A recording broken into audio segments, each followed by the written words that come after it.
Guys, how are we doing? This is day number 13 of the 25 days of mental health, and I want today to be on fitness.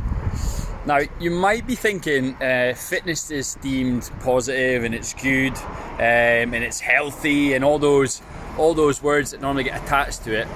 But if you actually look it up in the dictionary,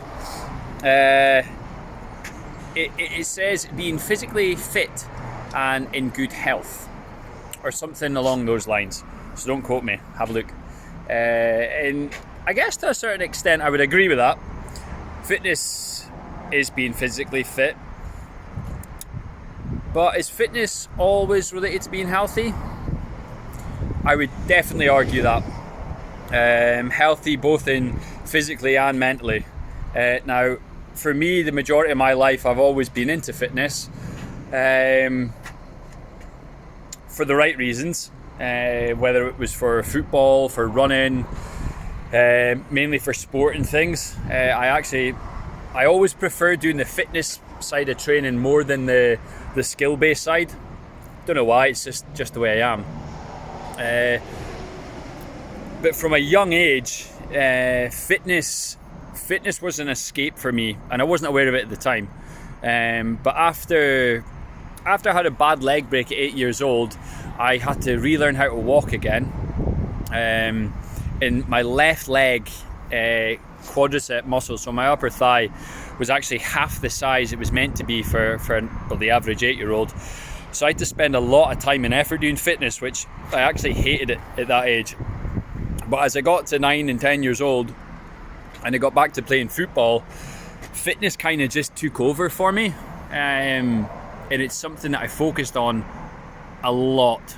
And I've got quite an addictive personality, so fitness was everything. I used to train football 8 times a week, twice on a Monday, and pretty much every spare bit of time I had was invested in fitness and pretty much myself. I've lost friends because of fitness over the years. I've lost girlfriends. I've annoyed family members, but I couldn't see any of that because fitness was so overwhelming.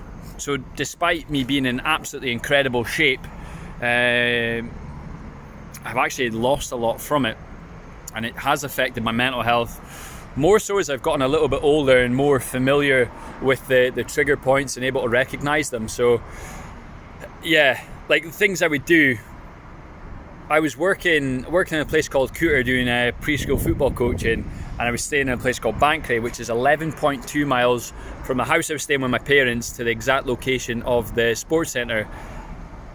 And rather than trying to pass my driving test or taking a bus, which would be the normal thing to do, I decided to run there.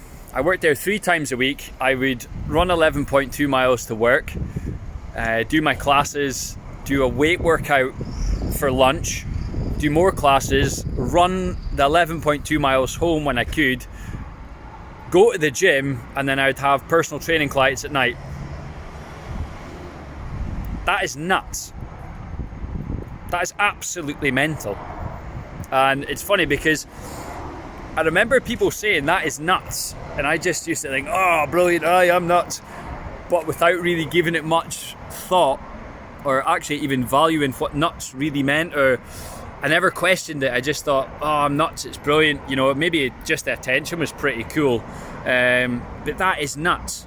And there would be days where it'd be the hottest day of the year, and I would put on a backpack, fill it with as much weights as I could carry, and go away for a 4 or 5 hour run. And you're thinking, Mike, you didn't run for 4 or 5 hours, your body can't do that. Well, I did.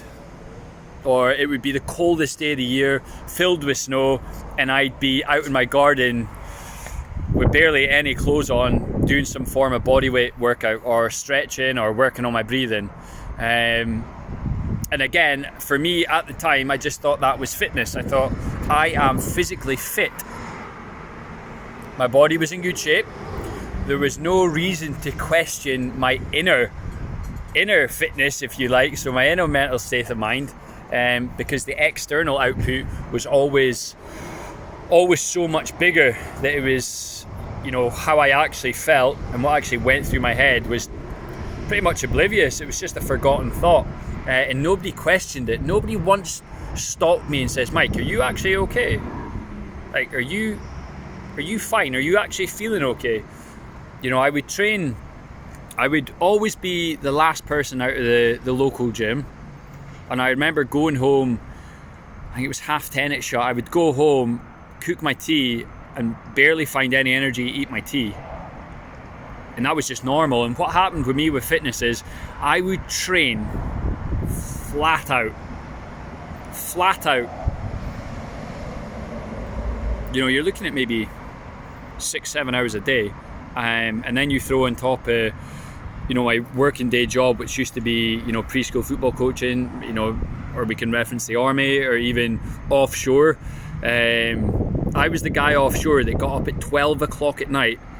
So I would go to bed straight after shift. I would have a protein shake normally after my shift at 1800 hours, go to bed and wake up at 12 o'clock at night, and I would go into the gym and I would do 100 miles on the bike. Or I would wake up before shift, again maybe 2-3 in the morning, and go and run a half marathon before a 12-hour shift offshore, and I would do that most days for 3 weeks. That is just nuts. People train for these sort of events. I just used to wake up and do them. Jesus Christ, that is nuts. And you know what's strange? I can't remember what was what to say there, but you know what's strange? I always remember people saying, "Oh, I wish I had your physique," or they would ask me like, "Mike, how'd you do it?" Or, you know, "Can you take me for a run?" Or do all the, you know, all these questions. And I didn't really have the answers for them. I would just kind of be like, you know, I don't know, just kind of get up and get on with it.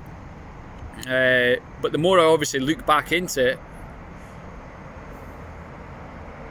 you know, I was scared, especially when I was offshore. I was more scared of being in bed and thinking about going to work, or thinking about the day, or thinking about who's going to say what to offend me today, or, you know, who's going to put me down today. And rather than channeling those thoughts, rather than thinking of those thoughts, I used to channel them and basically put my body in an absolute inferno worth of pain to avoid thinking of them. So that transition from bedtime to work was filled not necessarily with sleep, but filled with fitness and pain. That's crazy. That is really crazy. And I've spoken to a lot of top athletes. I've been fortunate enough to work with some pretty incredible athletes through coaching them, whether it was a preschool football or pre-season, or personally training some athletes. And it's quite crazy because a lot of them, they might not necessarily say it in the same way I have, but a lot of them touch on it.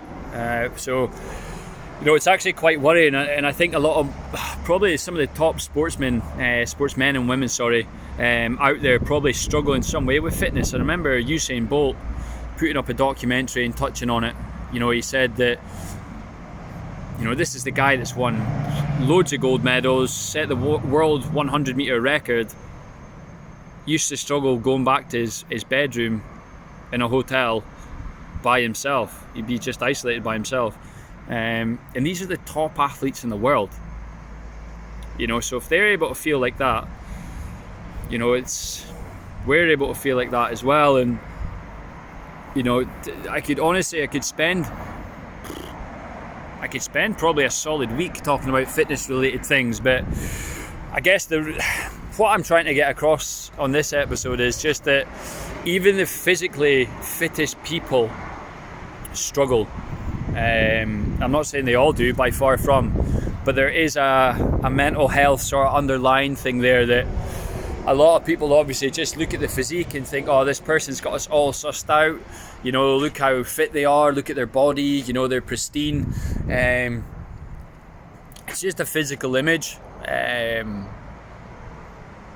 You know, don't judge it.